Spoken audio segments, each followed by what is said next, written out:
last year when we played UTEP, there were 10,000 people at the game, and they were a strong, physical basketball team that really we ran them and we were fast with them, but they just dominated us because they were so much more physically better and bigger.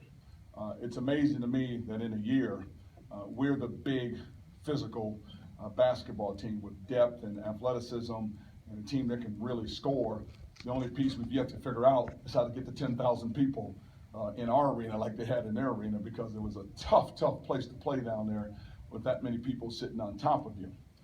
I'm proud of this team because they bounced back really well coming out of the Idaho game. There's some things we challenged we need to clean up, and I'm really proud and happy for Darian because he's another piece to the puzzle that joined the party in this game. And there's a couple more guys sitting over there that when they get on their games, this team has a chance just to be really good offensively. They're really gifted that way when they share the ball and really take good shots. Was the desire to make it more physical the impetus for starting Connor and going at him early in the second half? Well, we had a decisive height advantage, so we went right at him because he's the biggest guy on the floor. We didn't feel like they could guard him inside. We felt like they double teamed him. We had enough shooters on the floor to make up for that as well too. So the game needed to be established in the paint, and we certainly did a good job of that with him inside. And when Val was in there, Josh, I thought all of our bigs played well. Does Darian's length allow you guys to play more zone like you did? We're going to play more zone. There's a few more things, wrinkles in our defense that we haven't done that we're working on as we head towards Hawaii, as we head towards conference play and everything. And what Darian does, his length allows you to match up better with that big three-man that's throughout this conference and really throughout the country. Everybody seems to have that guy over there. Definitely, I thought, he could have made a big difference in the Idaho game with that kind of length out on the perimeter.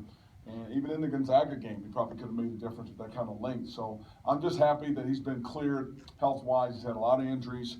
He's kind of behind everybody else because he's had so many injuries, but he's starting to play better now. And I just think with his length and his skill set, his ability to pass, dribble, and see plays and make plays, it just makes us a different team now, a different team again.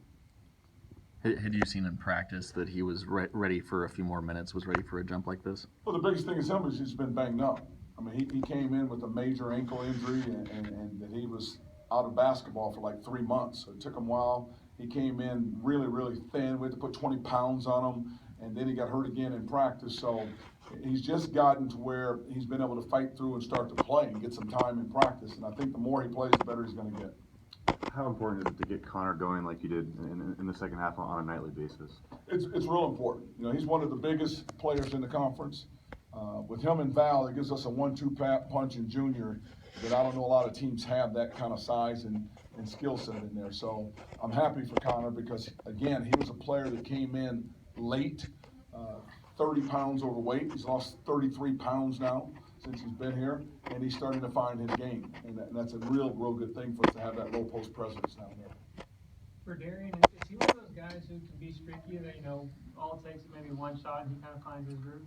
He could be streaky, but as we looked at his game in junior college, what he was an automatic jump shooter from the baseline. And he played really well. He could really handle the ball. He played point guard as well as playing the small forward, as well as playing the off guard. So that's the versatility that fits our style of play. And he's got the length to defend and maybe not have a physical matchup with somebody, but his length can certainly bother a shooter out there on the perimeter. So he just gives us a chance to be bigger.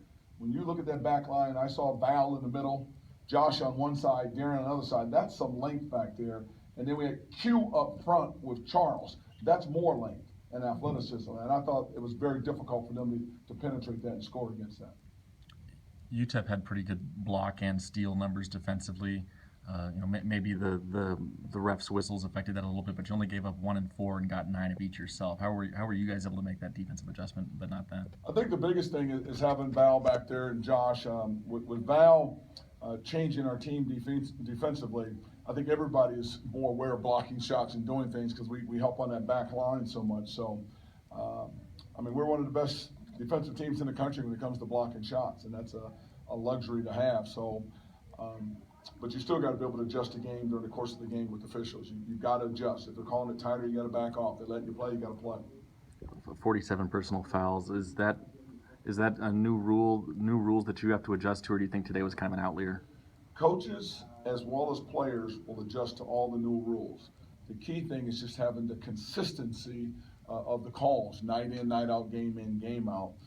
Because again, I've got to go back and look at tape and say, well, wait a minute, why did this game are there 47 fouls compared to the other 5 games, and really dissect what we did wrong. If it's something we did as well too, so that we can clean up. You mentioned the crowd at UTEP. Did you kind of know that with this being finals week that this was probably going to happen? Oh yeah, no, finals week, and over at Idaho, and it was what was our night? We had our crew here. Come on, you should know this. Butch night.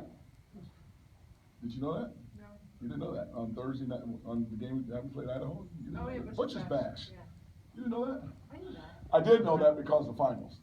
And this game was about playing well so we could go into finals feeling good about where we're at. And giving them a couple days off. The whole focus now is academics. And the last final is Texas State on Friday.